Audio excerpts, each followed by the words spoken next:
గవర్నమెంట్లో residential non residential స్కూల్స్ని అన్నిటిని లెక్కేస్తే 29,550 స్కూల్స్ ఉన్నాయి, రెసిడెన్షియల్ అండ్ నాన్ రెసిడెన్షియల్. ఈ 29,550 పాఠశాలలల్లో 25,48,449 మంది స్టూడెంట్స్ ఉన్నారు. ఇందులో సిబ్బంది 1,48,449 మంది టీచింగ్ స్టాఫ్ ఉన్నారు. అదే ప్రైవేట్ స్కూల్స్ 11,207 ఉన్నారు. ఆ పాఠశాలల్లో 36,87,753 మంది విద్యార్థులు ఉన్నారు. వాళ్ళ సిబ్బంది 1,83,372 మంది ఉన్నారు. నేను ఈరోజు మిమ్మల్ని అడగదలుచుకున్నా, దాదాపుగా 30,000 పాఠశాలల్లో 25,50,000 మంది విద్యార్థులు ఉంటే 11,800 ప్రైవేటు పాఠశాలల్లో 36,87,000 మంది విద్యార్థులు చదువుకుంటున్నారు. అంటే మనకంటే ప్రైవేటు పాఠశాలలు గొప్పవా? మనకంటే విద్యా ప్రమాణాలు ఎక్కువగా ఉన్న సిబ్బంది వాళ్ళ దగ్గర ఉన్నారా? మనం ఎందుకు ఆ ప్రైవేట్ స్కూల్స్తోని కాంపిటీట్ చేయలేకపోతున్నాము? మన కాంపిటీషన్ ఎందుకు వాళ్ళతో పోటీ పడే విధంగా లేదు? ఎక్కడ లోపం ఉన్నదో దాన్ని ఆత్మ పరిశీలన చేసుకోవాల్సిన బాధ్యత ప్రభుత్వానికి, మీకు మాకు ఉన్నదా లేదా ఒకసారి ఆలోచన చేయండి అని నేను అడుగుతున్నా. ఈరోజు ప్రైవేట్ స్కూల్స్ చదువులు చెప్పే అక్కడుండే ఉపాధ్యాయుల యొక్క ఎక్స్పీరియన్స్ కానీ వాళ్ళ చదువులు కానీ మీకంటే ఎక్కడ ఎక్కువ లేవు. నేను చాలా పాఠశాలల్లో వివరాలు తెప్పించిన, కానీ ఫోకసే ఎక్కడో మిస్ అవుతున్నాం. దీన్ని సరిదిద్దాల్సిన బాధ్యత మన అందరి మీద ఉన్నది. ప్రతి సంవత్సరం ప్రభుత్వ పాఠశాలల్లో విద్యార్థుల యొక్క చేరిక తగ్గుతూ వస్తుంది. విద్యా ప్రమాణాలు పడిపోతున్నాయి.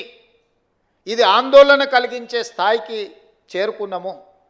విద్యా ప్రమాణాలను పెంచడమే కాదు, విద్య ప్రభుత్వ కేటాయిస్తున్న నిధుల్ని మీరు లెక్కేయండి. ఈరోజు రెసిడెన్షియల్ స్కూల్స్లో నాకు తెలిసి ఒక్కొక్క విద్యార్థి మీద 40,000 ఖర్చు పెడితే రెగ్యులర్ డే స్కూల్స్లో 80,000 నుంచి 90,000 ప్రతి సంవత్సరం ఖర్చు పెడుతున్నాం మనం. ప్రభుత్వ పాఠశాలలో నెలకు 2,000 ఫీజు పెట్టినా కూడా 24,000-25,000 ఖర్చు పెడుతున్నారు తల్లిదండ్రులు కానీ పిల్లలు కానీ. నెలకు 2,000-3,000 స్కూల్ ఫీజు కడితే కూడా ప్రైవేటు స్కూళ్ళల్లో చదువుకునే విద్యార్థుల మీద పెడుతున్న ఖర్చు 25,000-30,000 ఉంటే ప్రభుత్వంలో చదువుకుంటున్న స్కూళ్ళలో 80 నుంచి ₹1,00,000 ఖర్చు అవుతుంది. 80,000 నుంచి ₹1,00,000 వరకు ఖర్చు అవుతున్న దాంట్లో ప్రధానమైన ఖర్చు అధ్యాపకుల యొక్క జీతభత్యాలు. ఇంత ఖర్చు పెట్టి మనము ఇది ఖర్చు కాదు, ఇది భవిష్యత్తు పెట్టుబడి అని ప్రభుత్వం భావిస్తుంది. ఇట్లాంటి పెట్టుబడి పెట్టి మనం ఫలితాలు సాధించుకోకపోతే ఇది మన అందరం కూడా కలిసి కూర్చొని, నేను మీ అందరి మీద నెపం నెట్టదలుచుకోలే, ప్రభుత్వం వైపు నుంచి కూడా మీకు డైరెక్షన్ కావాలి. లీడర్ అనే వాళ్ళు లీడ్ చేసినప్పుడే మీరందరూ ఆ మార్గంలో నడుస్తారు. లీడరే డైరెక్షన్ లెస్కుంటే మీరు కూడా ఎక్కడికి వెళ్ళాలో మీకు గమ్యం తోయదు. డైరెక్షన్ లెస్ లీడర్గా నేను ఉండదలుచుకోలేదు. I wanted to lead my state. I wanted to develop my state. I wanted to improve my infrastructure. I wanted to take a better policy.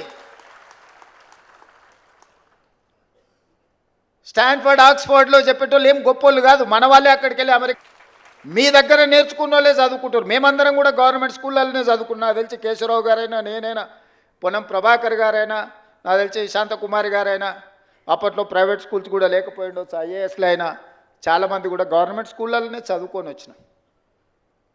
ఈరోజు ఈ రాష్ట్రాన్ని దేశాన్ని నడిపించే శక్తి ప్రభుత్వ పాఠశాలల్లో చదువుకున్న మాకు ఉన్నప్పుడు రేపటి భవిష్యత్ తరాలకు మనం ఎందుకు ఆ కాన్ఫిడెన్స్ ఇవ్వలేకపోతున్నాం? ఎందుకు తల్లిదండ్రులు మన స్కూళ్ళకు రాలేకపోతున్నారు? ఎందుకు ఈ ప్రభుత్వాన్ని విశ్వసించడం లేదు? ఎందుకు ఈ ప్రభుత్వ పాఠశాలల్లో విద్యార్థులు చేరడం లేదు?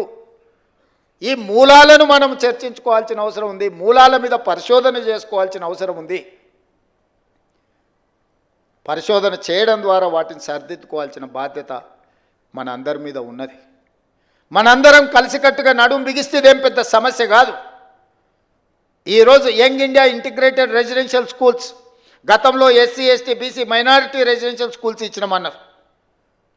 జీవోలు ఇచ్చిండ్రు, సంతోషం. అడ్మినిస్ట్రేటివ్ శాంక్షన్ ఇచ్చిండ్రు, సంతోషం. ఎక్కడైనా ఎస్సీ ఎస్టీ బీసీ మైనారిటీ స్కూల్స్కి ఎక్కడైనా బిల్డింగులు కట్టినరా? ఎక్కడైనా వాళ్ళకి ఏమన్నా కనీస మౌలిక వసతులు ఉన్నాయా?